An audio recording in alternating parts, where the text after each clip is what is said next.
Benedict. Present. Bradford. Present. Cash. Present. Evans. Present. Campbell. Present. Hager. Present. Let me do it. Hall. Present. O'Connell. Present. Parker. Rutherford. Here. Stiles. Toombs. Present. Van Reese. Present. Welch. Present.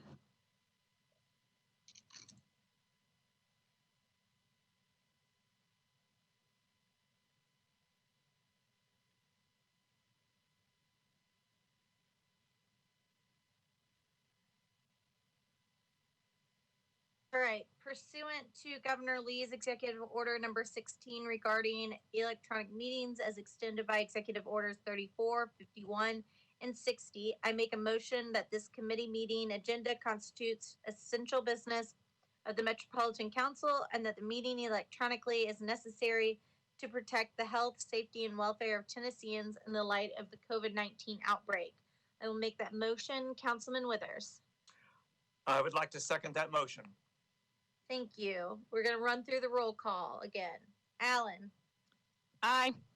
Benedict. Aye. Bradford. Ash. Evans. Aye. Campbell. Aye. Hager. Hall. Here. O'Connell. Parker. Rutherford. Aye. Stiles.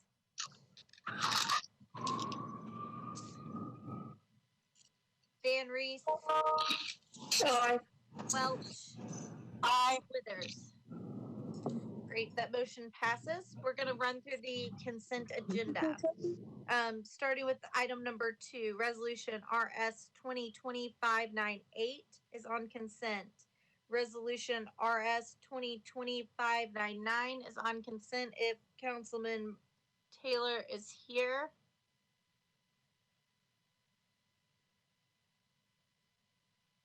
I see him. We'll leave it on. Item number 5 on your agenda is BL 2020-463. It's on consent to defer. Item number 6 on your agenda, BL 2020-464, is on consent to be deferred. Item number 2020-465 is on consent to be approved. Item number 2020-466 is on consent to be approved. Item number 2020-467 is on consent to be approved. Item number 10, BL 2020-468 is on consent to be approved. Item number 2020-469 is on consent to be deferred. Item number, 14, BL 2020-417 is on consent to be approved. Item number 15, BL 2020-419 is on consent to be approved. Item number 16, BL 2020-435 is on consent to be approved. Item number 17, substitute BL 2020-436 is on consent to be approved. Item number 18, BL 2020-437 is on consent to be approved. Item number 19, substitute bill BL 2020-438 is on consent to be approved. Item number 20, BL 2020-437 is on consent to be approved. Item number 21, substitute BL 2020-440 is on consent to be approved. Item number 22, BL 2020-441 is on consent to be approved. Item number 23, BL 2020-442 is on consent to be approved. Item number 24, substitute BL 2020-443 is on consent to be approved. Item number 26, BL 2020-445 is on consent to be approved. Item number 27, BL 2020-446, and its agenda is not its agenda, its amendment. Both are on consent to be approved. And that takes us to the end of the consent agenda. If there's something that needs to come off the consent agenda, please raise your hand now.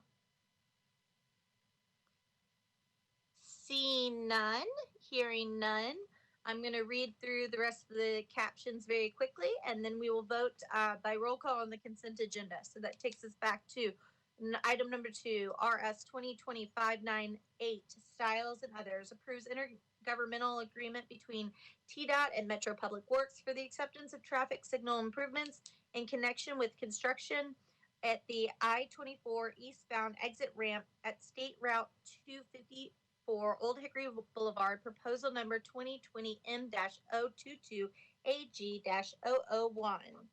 Item number 3, RS 2020-599 by Taylor and Others, amends ordinance BL 2020-167 to authorize Metro government to accept fire hydrants, assemblies, sanitary and sewer manholes, easements, update map and parcel information for properties now located at 1600 State Street and 300 Barbecue Alley, proposal 2020 M005 ES002.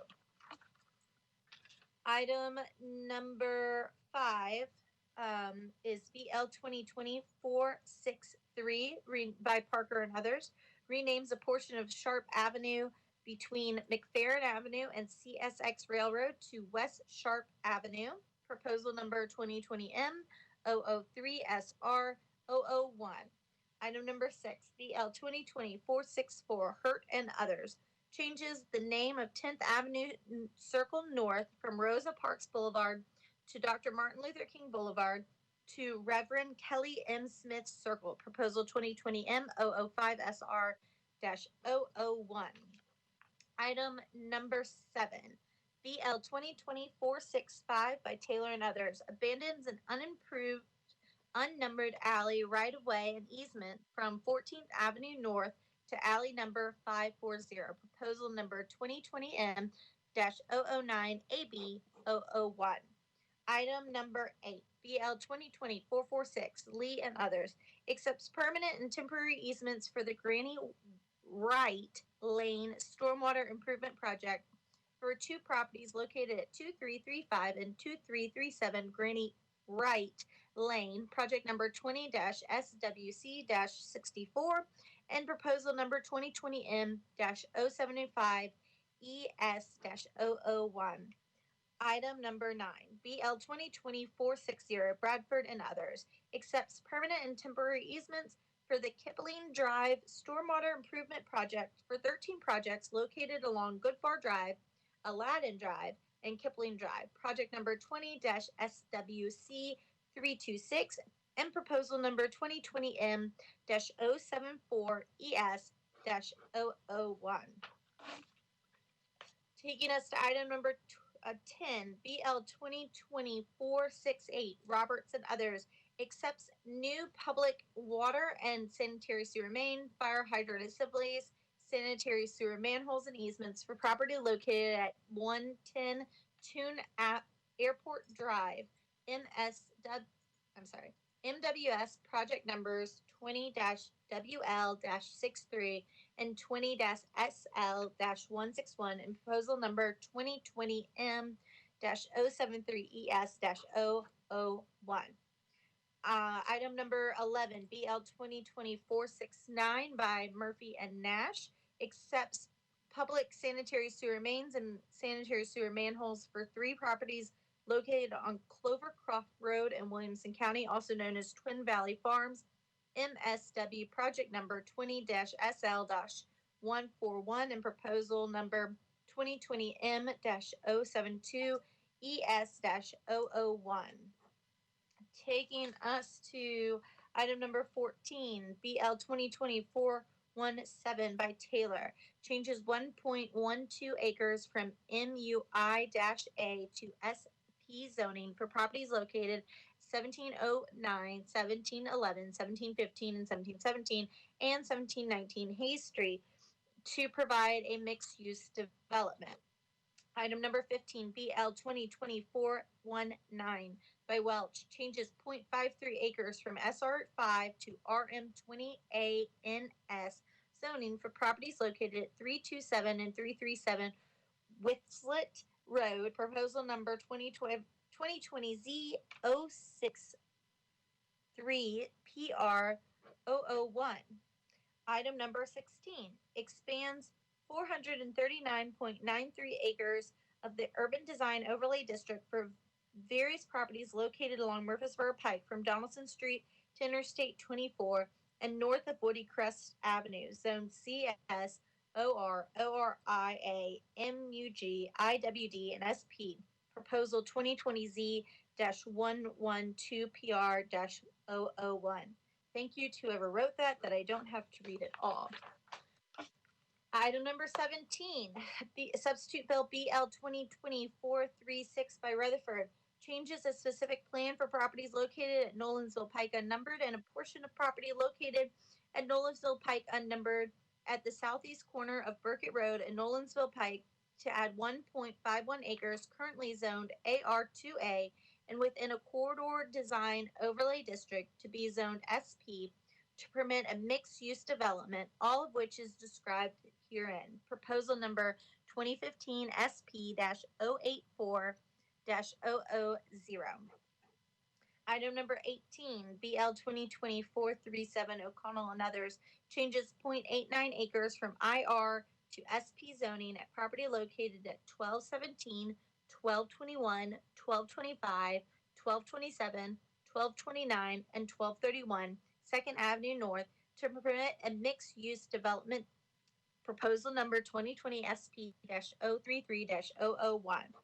Item number 19, BL substitute BL 2024-38 by Withers applies 0.58 acres, a historic landmark overlay district, on a portion of property located at 701 South 6th Street, approximately 390 feet southeast of Sylvan Street, zoned SP and within the Casey Redevelopment District Overlay. Proposal number 2020 HL-002-001. Item number 20, BL 2020-439 by Parker, changes 1.75 acres from SP to R6A zoning for properties located at 900, 902, 904, 906, 908, 910, 912, 914, and 916 North 6th Street at the northeast corner of Cleveland Street and North 6th Street. Proposal number 2020 Z087 PR-001. Item number 21, substitute BL 2020-440, amends 4 by O'Connell and others, amends 4.82 acres at SP located at 1324 2nd Avenue North, zoned SP 4.82 acres to permit additional uses and update the site plan. Proposal number 2016 SP-005-002. Item number 22, BL 2020-441 by Rosenberg, changes 1.4 acres from RS40 to SP zoning for property located at 8045 Highway 100, approximately 600 feet west of Temple Road and within the Highway 100 Urban Design Overlay District to permit 6,400 square feet of restaurant, 1.21 acres, proposal number 2020 SP-017-001. Item number 23, BL 2020-442 by Parker, cancels 1.13 acres of a portion of a planned unit development overlay district for a portion of property located at 515 Foster Street, zoned IR. Proposal number 2003 P-1 -015-003. Item number 24, substitute bill BL 2020-443 O'Connell and others, changes 2.6 acres from MULA to SP zoning for properties located at 806 16th Avenue North to permit 449 multifamily residential units. Proposal number 2020 SP-030-001. Item number 26, BL 2020-445 by Councilman Sledge. Changes 1.67 acres from CS to MULA in S zoning for property located at 1621 Inslee Boulevard. Proposal number 2020Z-086 PR-001. Item number 27, 2020-446 by Parker. Changes 9.51 acres from IR to SP zoning for properties located at 151 and 156 Foster to permit a mixed-use development. That includes the amendment and the bill as amended. This is proposal number 2020 SP-021-001. That, my friends, is our consent agenda, and I will call on Councilman Withers to please don't make me read it again and give me a motion. Oh, I've motioned, you second, please. I would like to second that motion, Madam Chair. Thank you. Roll call. Allen. Aye. Benedict. Aye. Bradford. Aye. Cash. Aye. Evans. Aye. Campbell. Aye. Hager. Aye. Hall. Aye. Murphy votes aye. O'Connell. Aye. Parker. Rutherford. Aye. Stiles. Toombs. Aye. Dan Reese. Aye. Welch. And Withers. Aye. Thank you. With that, our consent agenda has passed, and that takes us to item number 4 on your agenda, bills on second reading. Substitute Bill BL 2020-197 by Berkshire declares a 120-day moratorium upon the issuance of a building and grading permits for multifamily developments on property within portions of the Antioch area of Nashville and Davidson County. For purposes of discussion, I will move the bill. Councilman Withers. Second. Thank you. Council Lady Vercher. Is she with us? Thank you so much, Chair, for the recognition. I would like to move for a 3-meeting deferral on this. I haven't finished the work on it. All right. With that, it is a 3-meeting deferral is our motion. I will second that. And we're going to roll call. Allen, I'm sorry, backing up. Any discussion? Seeing none and hearing none. Roll call of Allen. Aye. Benedict. Aye. Bradford. Aye. Cash. Aye. Evans. Aye. Campbell. Aye. Hager. Aye. Hall. Aye. Murphy votes aye. O'Connell. Aye. Parker. Rutherford. Aye. Stiles. Toombs. Aye. And Reese. Aye. Welch. Aye. Vice Chair Withers. Aye. Thank you. With that, Council Lady, your bill is deferred 3 meetings. We're back onto bills on third reading. Item number 12 on your agenda by BL 2020-364 by Councilman O'Connell. It changes 9.13 acres from IR to OG zoning for properties located at 309, 401, and 407 Driftwood Street. Councilman O'Connell, what would you like to do with your bill today? I'd like to move approval. All right. The councilman has moved for approval. Is a representative from planning on the call? Ms. Milligan, would you like to give us a brief overview of the disapproval of this bill before us? Hi, yes, this is Lisa Milligan with Metro Planning. The Planning Commission reviewed this proposal in 2019 and recommended disapproval. The land use policy for the property is primarily conservation, recognizing floodplain that is located across the property. There is a small bit of the property that is not within the conservation, but it is primarily conservation. The reasons for the disapproval were the conservation policy, and the need to restore the property if it ever were to redevelop. Also concerns with access, as there are two relatively narrow railroad overpasses that are the main access to the property. And so given that this was a request for intensity, the Planning Commission recommended disapproval. Councilman O'Connell, do you have anything in defense of what planning has presented? I mean, I don't know that it's necessarily in defense of it. I think what we've had extensive discussion, and I use the time in between the time of original filing and then requesting the disapproved bill to follow up directly with planning for a conversation. And in many ways, this Driftwood district is still in need of a overall community plan review and possibly some policy updates. I think a lot of that would actually have to be done in concert with the distinguishing characteristic from a district like this versus something like River North is that this is a bunch of different property owners, but the overall potential for the corridor, I think, is more than what the current policy would support. I think if this bill is approved ultimately by council, whoever chooses to develop the property under the new zoning would definitely have to be sensitive to the overall environment, and there might have to be some infrastructure changes there.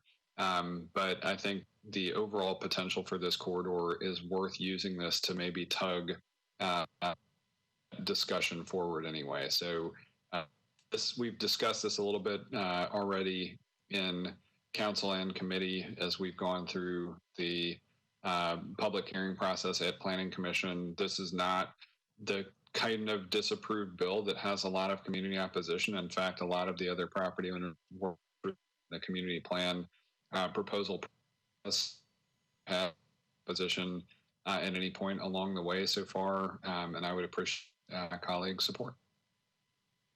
Councilman Withers. Thank you, Madam Chair. I want to lend my support to this one. I think Councilmember O'Connell is exactly right that we have spoken as a county for a long time about kind of reclaiming our riverfront, and this is a big way to do that. I have more and more constituents who are moving closer and closer and closer, pardon me, to the riverfront on the opposite side, and they are very interested in nudging some of these things along to see them move away from industrial uses and more toward mixed uses. Also recognizing that even on the District 6 side of the river, we have floodplain as well. They're not easy sites to develop, but even, I have constituents who are very experienced with Army Corps of Engineer type stuff, and they understand that those regulations are in place, are pretty strictly enforced. So I believe that the risk that something would be developed there that would be destructive would be very, very low. And I'm inclined to agree with Councilmember O'Connell that on the District 6 side of the river, we have sort of a mixed-use corridor kind of a policy, and it's a different policy on the other side of the river, although it's not easily visible to the eye why they would be treated differently. So I actually have some parcels coming through as well, moving from the industrial warehouse, for instance, to MUGA. And I think that is the future of the corridor. And so I lend my support to Councilmember O'Connell on this one and encourage colleagues to do the same.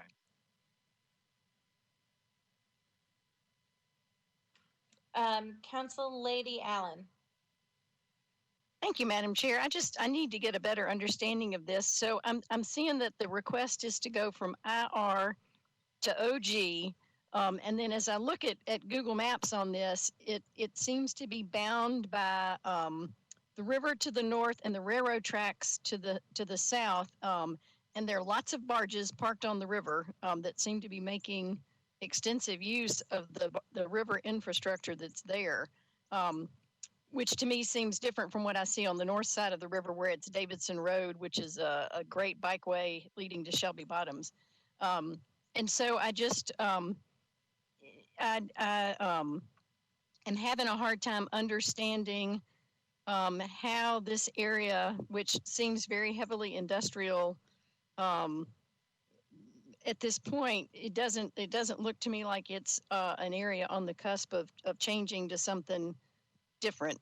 So if the council members can just give me more background on how they see this moving in that direction, when the infrastructure that's there seems to lend itself between railroad tracks and barge traffic on the river to industrial, and then also to speak to the concern that planning had with the narrow access underneath the CSX bridge, which is going to make it hard to get the transportation issue improved, just because of the constraint and the difficulty of working with CSX on making infrastructure improvements. Sure. Questions, Madam Chair, if I'm recognized. We'll go to Councilman O'Connell and then to planning. Great, thank you. So Councilmember Allen, I guess I can speak to this from a few different regards. When I first joined the Nashville MTA Board of Directors back in 2008, Myatt Drive was their only headquarters. It was where they did all maintenance. It was where the boardroom was. And then Music City Central was constructed, and then the flood happened. The flood actually pushed the headquarters and much of the maintenance out to Nestor Drive was it. Then they bought the property out at Myatt Drive in Madison. But that entire period, they were dispatching buses out of that Nestor Drive property. So, you know, if we can run an entire fleet of our city's bus system through that infrastructure, I have a feeling that the overall infrastructure is not going to be dramatic an impediment. Also, anybody who's ever taken an excursion ride on the Tennessee Central Railway Museum trains knows that that's not an industrial use of those tracks, that there are recreational uses that originate from that location as well. And then again, to the uses of the river on the west side and the south side as well, depending on the vantage point is for the river. Wharf Park is anticipated to be developed just across the interstate from this location, right? So we're very likely to see in the next few years a lot of green space usage open up just across the interstate. And the reason I say this is because this wasn't just this property owner, the applicant for this rezoning. This conversation has been ongoing in this area for over a year, and the applicant with a number of property owners, many of whom actually did have a lot of interest in the community plan revision process. I think planning's take was, though, that the sort of the financial support and community amendment and then all of the redevelopment work might not be there without some anchor development partner. I liken it to River North.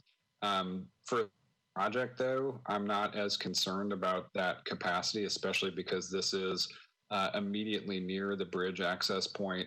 I don't disagree that if this entire area were to develop in that way, you might need to revisit some of that CSX related infrastructure, but having watched the entire MTA fleet basically pass beneath those bridges,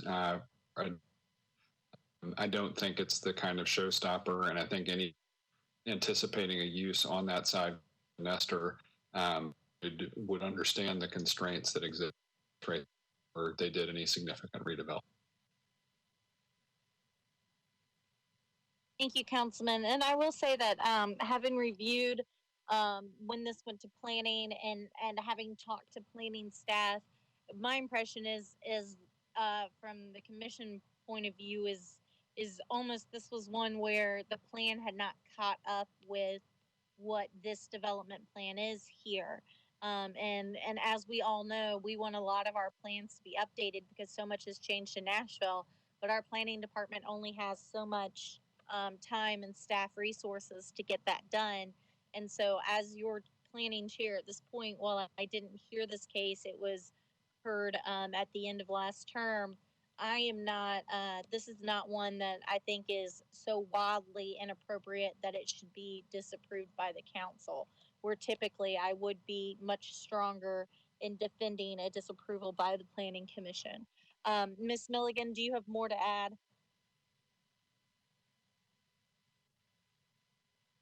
Hi, this is Lisa Milligan with Metro Planning. I did want to just add, I think, to answer maybe part of a question that Councilmember Allen had, that a traffic impact study would likely be required at the time of building permit, depending on the size of the development.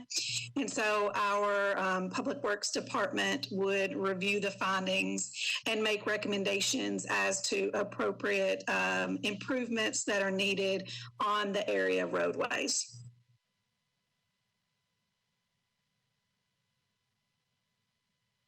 Lady Allen, do you have more questions? Yes, one final question. If I guess Ms. Milligan can just remind us, what are the uses that are allowed in OG?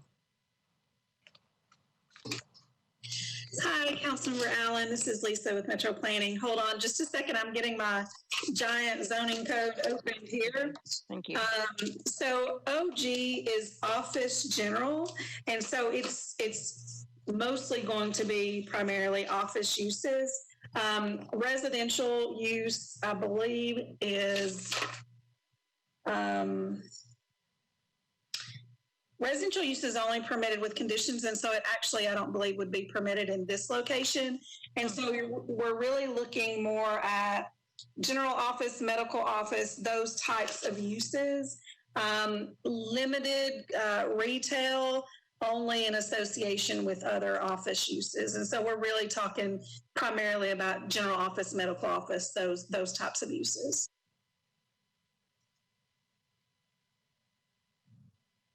Okay, thank you. Alan, any further questions? Nope, that's good. Thank you. Thank you. All right, with that, we are on roll call. Alan. Aye. Benedict. Not really. Aye. Bradford. Aye. Cash. Aye. Evans. Aye. Gamble. Aye. Hager. Aye. Paul. Aye. Murphy votes aye. O'Connell. Aye. Parker. Rutherford. Aye. Stiles. Toombs. Aye. Van Reese. Aye. Welch. Aye. Withers. Aye.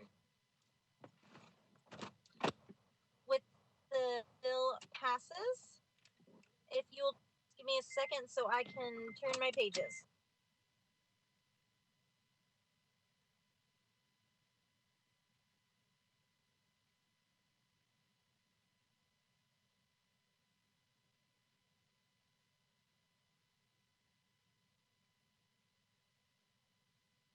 I believe that takes number 25 on our agenda, BL 2020-444. Changes 1.04 acres are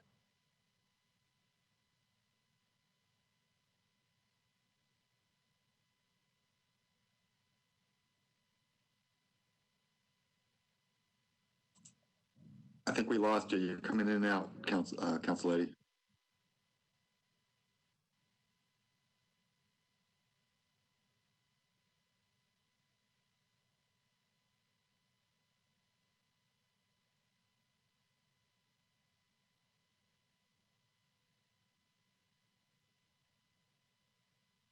me.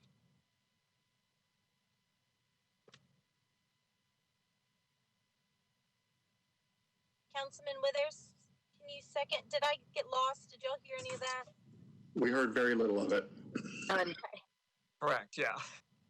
Okay, I'm going to run through that one again. BL 2020-444 by Van Rees changes 1.04 acres from RS 20 to ON zoning for property located at 1201 South Graycroft Avenue. Proposal 2020Z-072PR-001. I will make that motion. Councilman Withers. Second.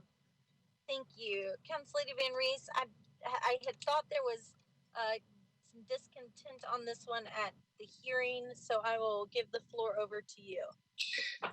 Actually, no, there wasn't. This is, I apologize. there's a whole lot that's going to be happening on Due West, so don't be confused.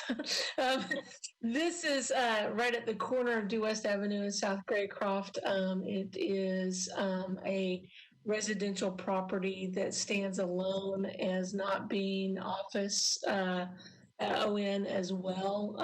The contiguous property next to it and all the way up the road are. And we had a community meeting. There's been no opposition from the community from day one, and I ask for your support. Thank you for that. And I'm sorry I did get them confused in my notes. So we'll run through. I will renew my motion and run through the roll call. Allen. Aye. Benedict. Aye. Bradford. Aye. Cash. Aye. Evans. Campbell. Aye.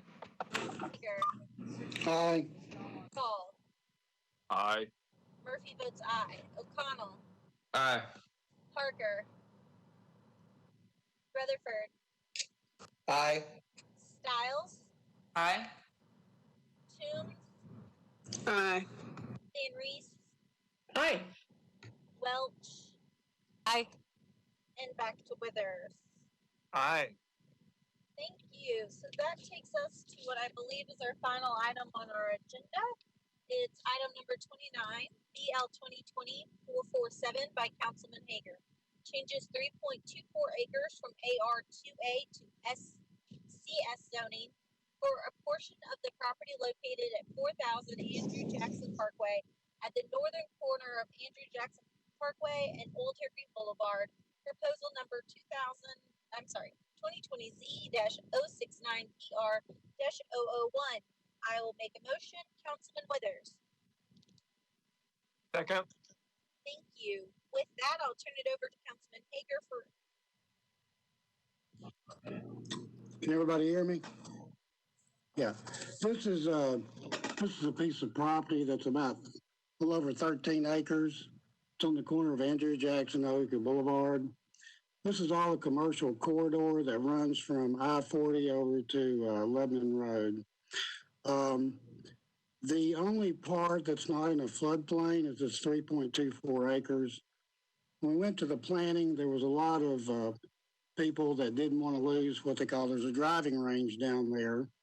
It's been there for a long, long time. So what I did is I went back to the owner and the buyer. They're wanting to put a racetrack convenience market there, so they only need 3 acres to do that. So they have went and done a letter of intent with a new contract with the driving range, so they can move it down from that corner, and they can retain a little over 10 acres for a driving range there. So I got an email today. They have sent the letter of intent to the person that leases the property for them to continue to have that there. And they're gonna help them move that stuff down there. They're not gonna charge them any rent. There would be a new lease. The new lease would allow them to stay there till 2023, and there would be a renewal clause in there as well.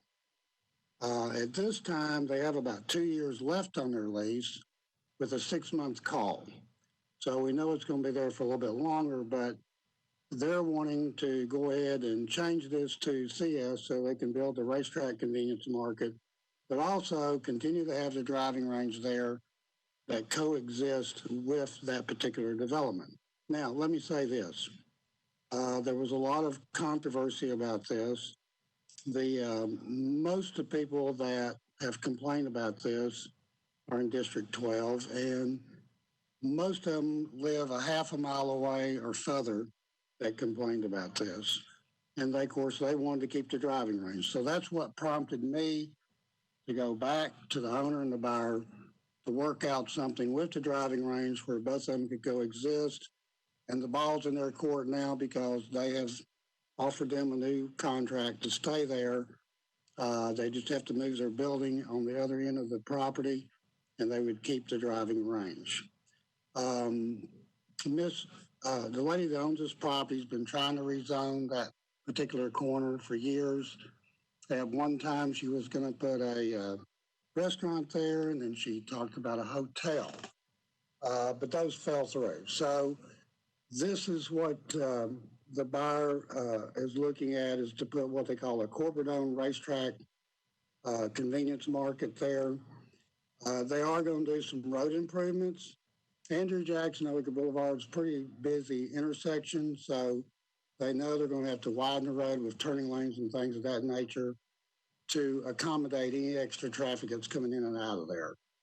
So I would ask for y'all's approval. I think this is a good win-win for everybody, as long as they can agree on a contract, which, like I've said, that has been sent to the leasee that's leasing the property now, and hopefully they'll sign it, and we'll continue to have not only that there, but the driving range as well.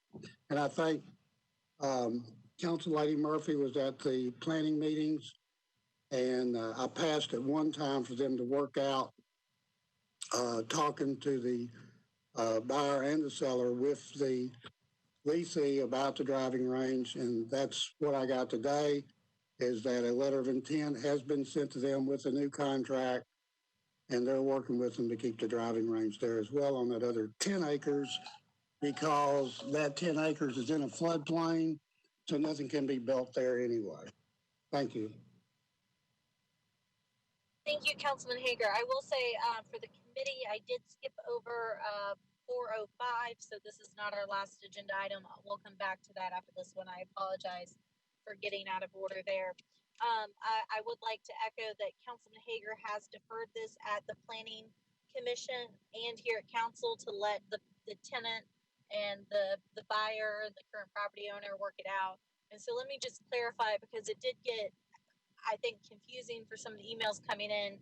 But Councilman Hager, it is true that the owner of this property has requested and does want this property rezoned. Is that correct? That is correct. Thank you. Thank you. So with that, we've got a couple of hands. We'll go to Council Lady Allen. Thank you, Madam Chair. So I appreciate the clever solution and the work that the council member has done on this. And I would love to get some more information on the legal bindingness of a letter of intent, and what might happen after 2023, which doesn't seem that far away. Was there any consideration of doing an SP so that guarantee of keeping the driving range could have more longevity to it? The lease is through 2023 with an option for another 3 years as well. Okay, so it does have an option based on what the attorney for the buyer told me and the seller. So it does have an option for them to continue it for another 3 years after 2023. Now, with that being said, that 10 acres that's left over, there's not much you can do with it because it's all in a floodplain. So nothing else could be used for it except some type of recreational activity to begin with. So like I said, the letter of intent was sent to them with a new lease agreement. They also indicated to me that they would not charge them while they're trying to move their stuff, which is a kind of like it's a pretty good sized building, but it's movable. It's not what you call a permanent building. It's going to cost some money to move it, but they said while they're moving that stuff and doing that, they're not going to charge them any rent till they're back in business. Did that answer most of your question? Yes, it is. It seems like a good solution. I appreciate the work you've done on that. Thank you. Thank you, Council Lady Allen and Councilman Hager. Council Lady Stiles. Chair, quick question. Councilman Hager, have you heard anything from the residents that had the concern about just having a gas station in general in that area? Does this appease them to still keep the range, or are they more opposed to just having a gas station present, period? When they initially contacted me, the biggest issue was the driving range. That was the big issue. And when that came about, I said, well, let me get with the buyer and seller and see if I can get worked out. Now, secondary, yes, there is a lot of convenience stores through that area. And I agree with that. But, you know, it's like I told them, that's competition. Hopefully, you know, they'll get in some, might be some lowering prices of gases or things like that. Now, one thing that's probably going to happen eventually is up the road at Central Pike and Oracle Boulevard, there's a MAPCO station there. Well, as y'all all know, District 12 has been trying to widen Central Pike for a long time. And in order to widen Central Pike, eventually they're going to have to take up the MAPCO that's up there on that corner. So that filling station or convenience store in a year or two may not be there. I can't answer that question because I'm not in that district, but that's the way I understood is once they widen Central Pike, something's got to give on that corner there. So that may dissipate at that time. Right now you have the, there's a BP, there's a Exxon, and then this would be on the corner on down. So, you know, I look at it from the standpoint that, yeah, you know, there's a lot of stations there, but at the same time, you know, I can't always tell people what to put on their property. Like I said, when she came to me a few years ago, she was trying to put a restaurant there. She was trying to put a hotel there. So she's been trying to get something on there that, you know, that would work on that corner. And with their improvements to that corner, I think it'll be fine. They're going to have to widen the road on Andrew Jackson or on Eureka Boulevard to accommodate that. That corner, and as you know, that's all a commercial corridor down through there to get home to Lebanon Road and past Lebanon Road. So, but I think the biggest issue, of course, everybody had was the driving range. They did not want the driving range to go away, even though Hermitage Golf Course is about 2 miles down the road with the driving range, which is the same price. But a lot of people in the Hermitage area didn't want to drive that extra couple of miles to go to that driving range. So there is another one available. But they wanted this one for more convenience, and I understand that. So, yeah, I considered that as well, too, Council Lady. Thank you. Council Lady Styles, does that cover your questions? It does. Thank you, Chair. Thank you. If you'll put your hand down, Council Lady Welch. Thank you, Madam Chair.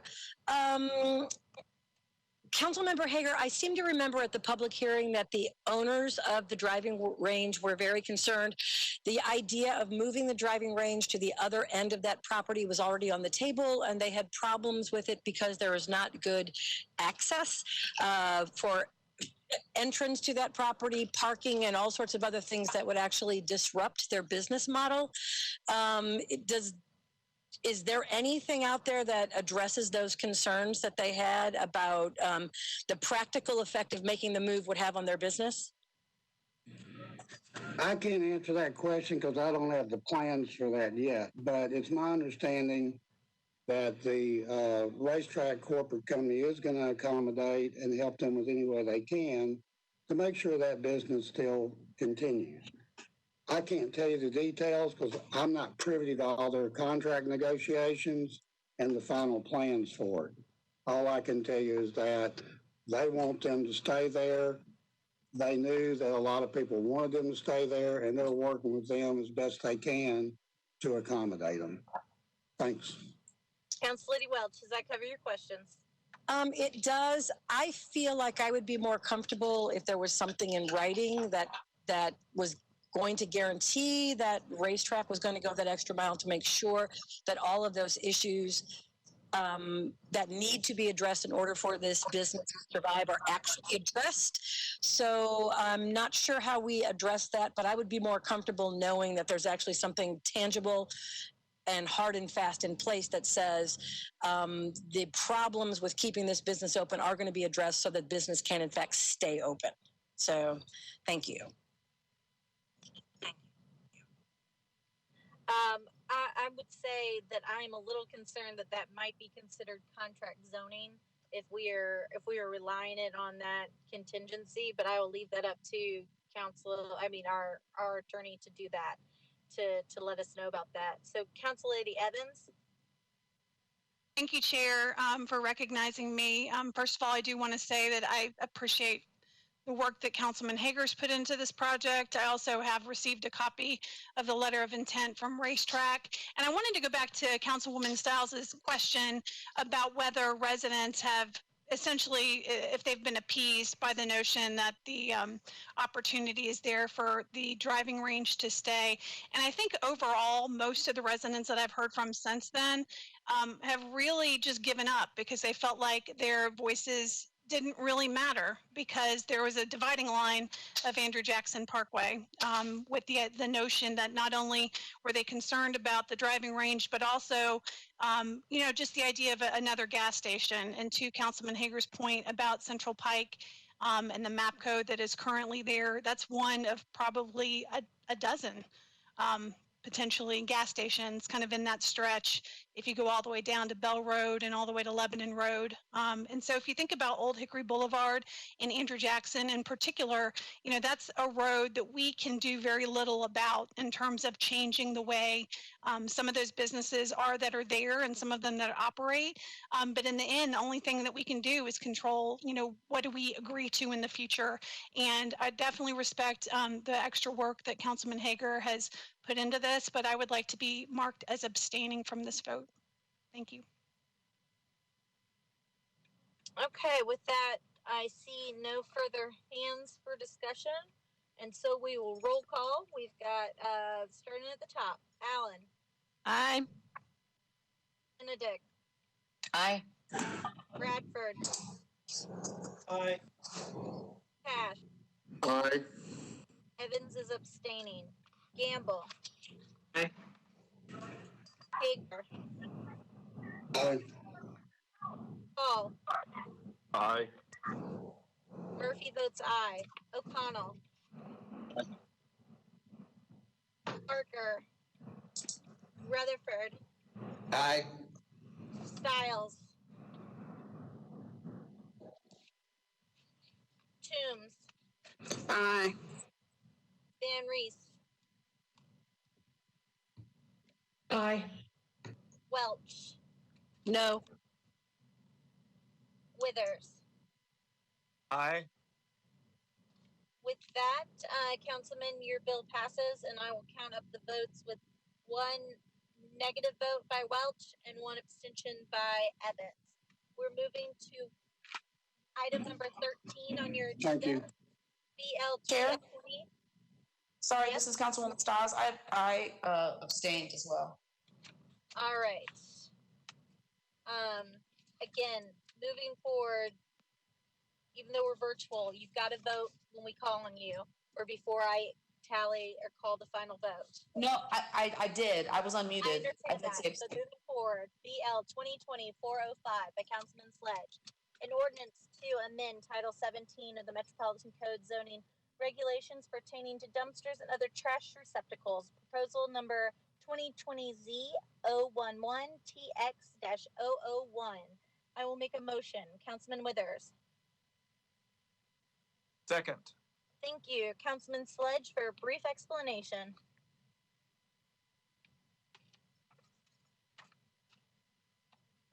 Have we lost Councilman Sledge?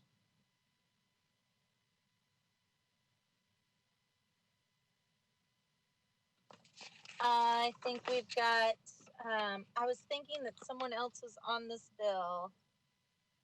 Other than, I thought Council Lady Allen, were you on this bill? I am not. Okay, then I may have made that up. I know Councilman Sledge was on the call earlier. I will sign on the bill to get it moving. So with that, we have a motion and a second, and I will call the roll, and we can have him do a brief explanation on the floor tomorrow. Allen. Aye. Benedict. Aye. Bradford. Aye. Cash. Aye. Evans. Aye. Gamble. Aye. Hager. Aye. Hall. Aye. Murphy votes aye. O'Connell. Aye. Parker. Rutherford. Aye. Styles. Did you hear me? Styles. Aye. Aye. Coombs. Aye. Dan Reese. Aye. Welch. Aye. Withers. Aye. Thank you. And with that, the bill passes. I believe that is the entire calendar. Please raise your hand if I've missed anything that I'm not aware of. All right. With that, we conclude our planning meeting, and I'll see you all tomorrow night.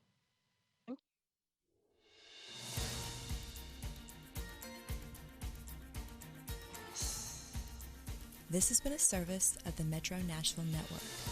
If you would like to see this presentation again, or for more information about this and other programs, visit nashville.gov.